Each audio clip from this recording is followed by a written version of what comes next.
Hey guys, it's Kyle here from Amen Auto, and today I'm bringing you something that's a little fancy.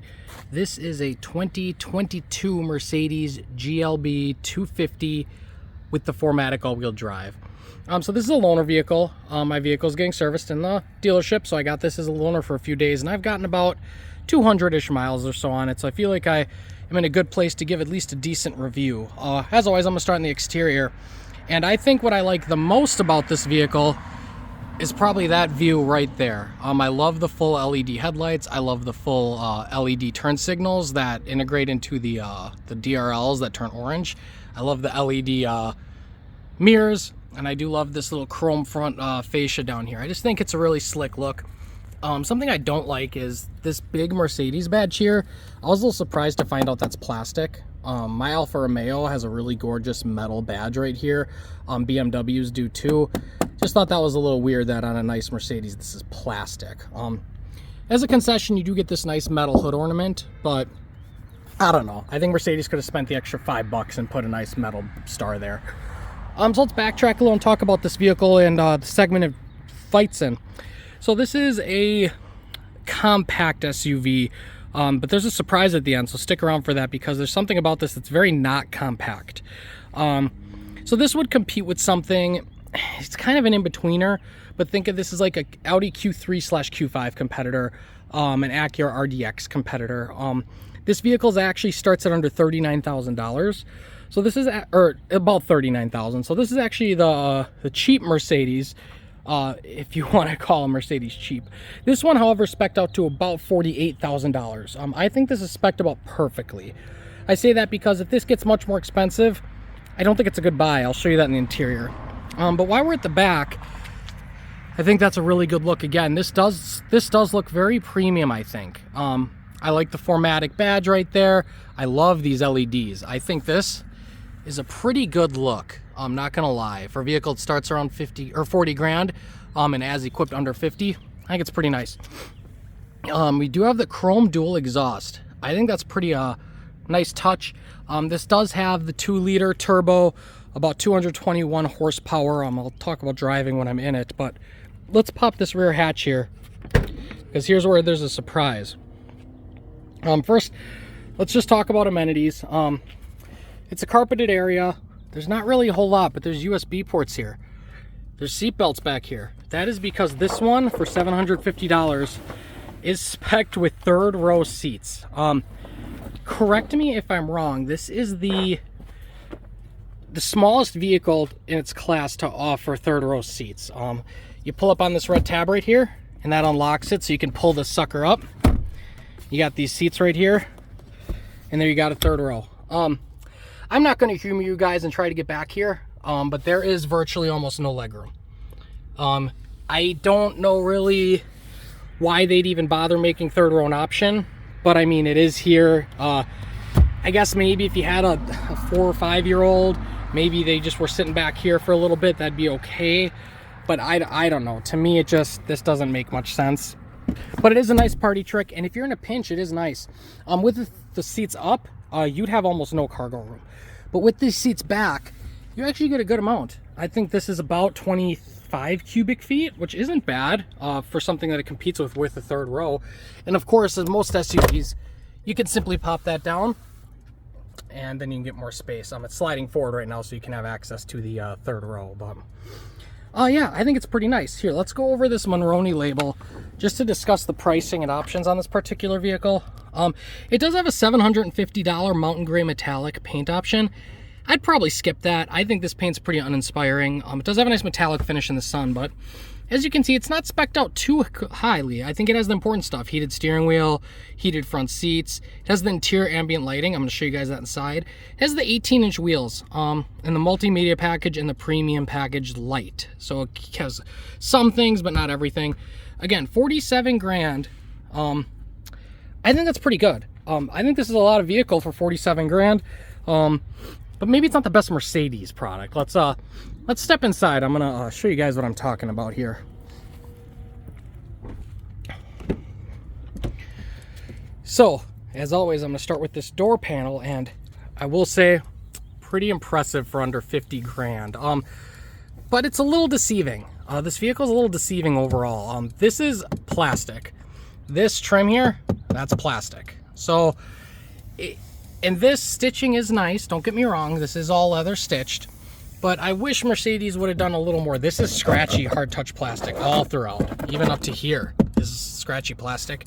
And the speaker grill, even on the base sound system, I wish they would have tried to put a little flare into the speaker grill. My Alfa Romeo, for example, has chrome around here. But I don't know. There is nice ambient lighting. The seats are controlled by here. That's a Mercedes staple. So I think that's kind of neat with the memory. Your heated function is up here. I kind of like that. I like how all the door stuff's right here. I think it's good organization. I do like the handle. Again, though, it feels a little cheap. Dare I say it. Anyway, the seat itself is very nice. I do like, here's the lumbar support, and there is a thigh extension here. I think that's kind of nice for you taller drivers. I think there'll be a lot to like here in terms of space. Let's hop in though, because there's some really cool stuff in here. Shutting the door, I will say, it sounds very, I'd say very bank vault-like. It sounds very nice when you shut it. In this interior at first, I mean, in this evening light, like it pops. If you throw a relative in here, or you're trying to impress someone, first impressions are very strong. This is nice. There's just no way around that. But let's talk a little bit. My favorite part's the steering wheel. This is a very thick rimmed steering wheel. I love how the leather feels. It's actually a little squishy. Like if you squeeze it, I love that. I actually like, my fiance hates it, but I like how the heated steering wheel button is here and it's up and out of the way. I like that. I like that a lot. I don't know if some people do or don't, but I like it. You got your controls up here for the lights, of course. Automatic headlights, wouldn't expect anything less. And let's fire it up. Start stop button is right here with the auto stop start right there. Easy to find. I like that. All right, let me turn off these hazards here. And let's just go over what we have. So this is a dual 10-inch display. I really like it. I think it looks really sharp, and there's a lot to like here, except for one thing. And that is, I really don't like this touchpad. There's a nice place to rest your arm, so they imagine you using it like this. And you almost use it like how you would like a MacBook, if you're familiar with those, like a laptop. And I don't know. It is nice that this is a touchscreen. That's how I would foresee myself using this. I think a dial would have been much nicer. There are some hard buttons like going home, skipping tracks, and back. And your drive mode buttons right here, which you do have your 3 comfort, sport, individual. You can see you can custom tailor these different traits of the vehicle. I do think that's nice. I usually actually like it in comfort because it's a Mercedes SUV. I don't even know why these things have sport mode, to be honest with you. But anyway, back to using this. It's just like, it just doesn't make much sense to me.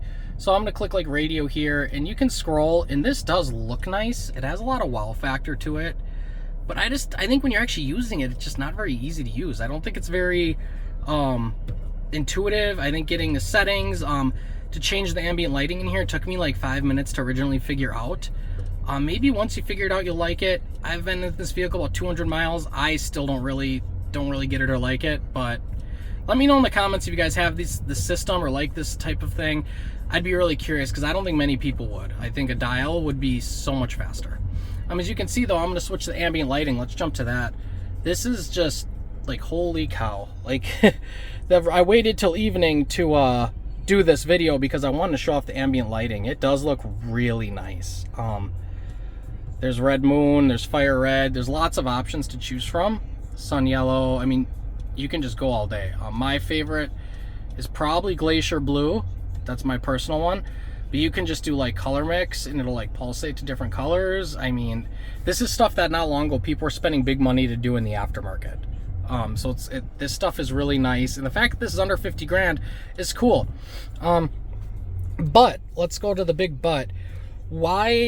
How did Mercedes do it? And I think it's because they just cheaped out on materials.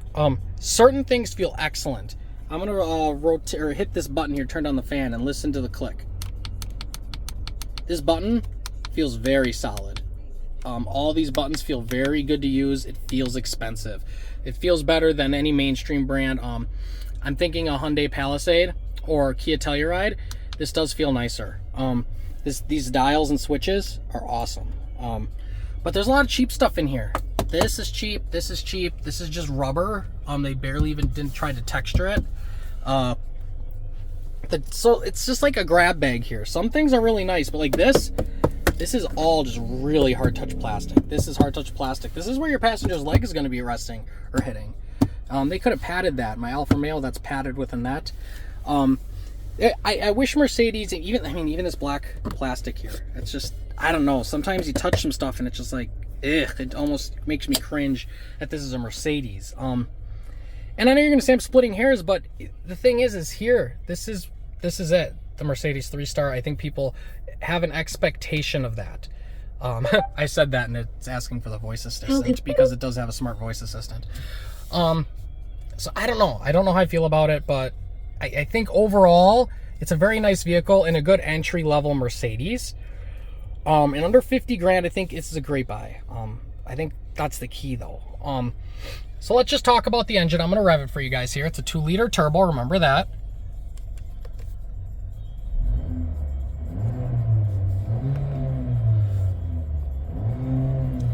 And it sounds okay. I mean, it's a 2-liter turbo 4. It sounds as much as a Mercedes as you'd want it to be.